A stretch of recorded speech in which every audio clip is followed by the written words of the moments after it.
et inciter les gens aussi parce que quand vous parlez vraiment, les gens vous écoutent et sur la crypto-monnaie et l'importance aussi de ces nouvelles métiers.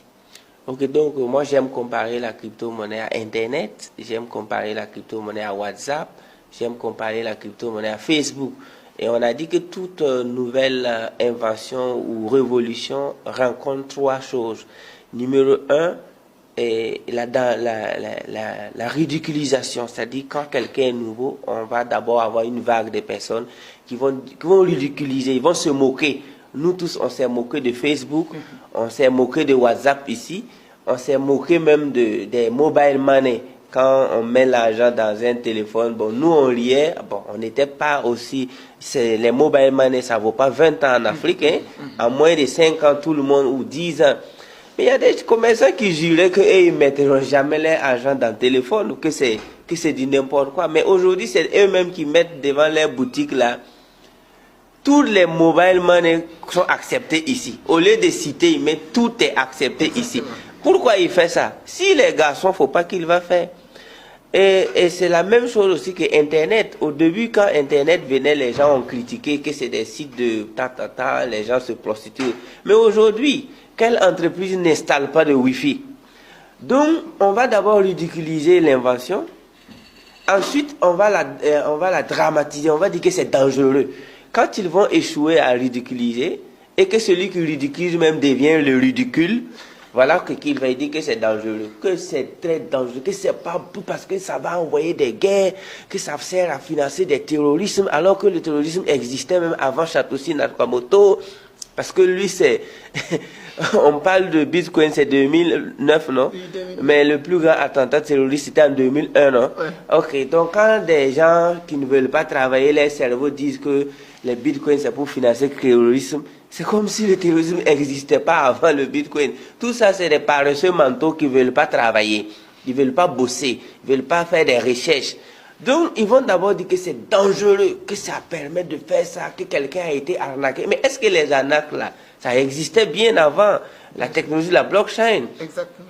C'est pas Satoshi qui a inventé le mot arnaquer. Non. Donc, du coup, quand ils vont échouer maintenant dans le côté dangereux, ils vont maintenant rentrer dans la troisième et la dernière phase qui est l'évidence. Ils vont commencer à dire, ah, on dirait que c'est vrai.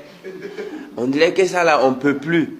Donc, la technologie de la blockchain mixée à la crypto-monnaie, parce que la crypto-monnaie, j'aime dire que c'est une particule de la technologie de la blockchain. Moi, j'aime beaucoup plus la blockchain que la crypto, mais la crypto, on ne peut pas parler de blockchain sans parler de crypto. Donc, c'est pourquoi j'aime dire que toute la jeunesse africaine, s'il vous plaît, investissez en vous. C'est-à-dire, apprenez tout ce qui est technologie de la blockchain, lisez assez de livres là-bas, parce que bientôt, j'étais en train d'échanger avec un ami qui venait directement de la Malaisie. Il dit que là-bas, les mendiants ont des codes QR. Les mendiants ont des codes QR dans la rue. Mais un mendiant qui a un code QR et il faut scanner, on n'a plus le temps. Donc, voici des mendiants qui ont des codes QR et des diplômés cravatés qui sont assis. Quand tu leur parles de la blockchain, le gars, il a dit que non, qu'il faut laisser. Mais je vous informe ici qu'il y a des mendiants à Kuala Lumpur et un peu partout dans l'Asie, les dragons, là, Hong Kong et tout, qui ont des codes QR. Et bientôt, pour aider même ton propre cousin qui est au village, tu vas lui demander son wallet. S'il te plaît, envoie-moi comment on appelle ça, et quand tu vas dans les USDT, je vais t'envoyer des USDT. Donne-moi, je te vis au moins 1000 USD. Le cousin même, s'il n'en a pas, tu le laisses. Parce que c'est pas moi, je vais créer wallet pour toi et puis t'envoyer de l'argent.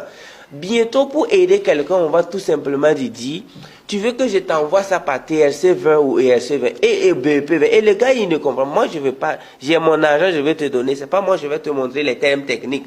Donc, mon ami va te faire foutre parce que moi, je n'ai pas ton temps. Donc, tu dis à quelqu'un, donne-moi, tu as Orange Money ou bon, excuse-moi, Mobile Money ou Wari ou bien Wave ou quelque chose comme ça. Le gars, il te dit que non. Mais moi, je veux t'envoyer de l'argent. Il ne sait pas, tu peux le laisser oui ou non. Donc, tenez-vous bien que dans peu de temps, pour aider quelqu'un, même les mendiants, on va les demander wallet. Et vous allez voir ça dans les mosquées. Vous allez voir des mosquées avec des codes QR. Vous allez voir des églises avec